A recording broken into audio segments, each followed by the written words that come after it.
Now it's time to encourage the month-old chicks to stand on their own 2 feet.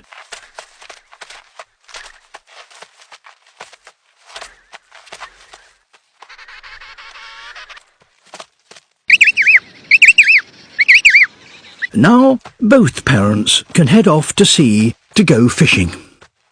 For the first time, the chicks will have to face the elements without a parent to protect them. Other adults certainly won't look after them. So lone chicks gather together for comfort.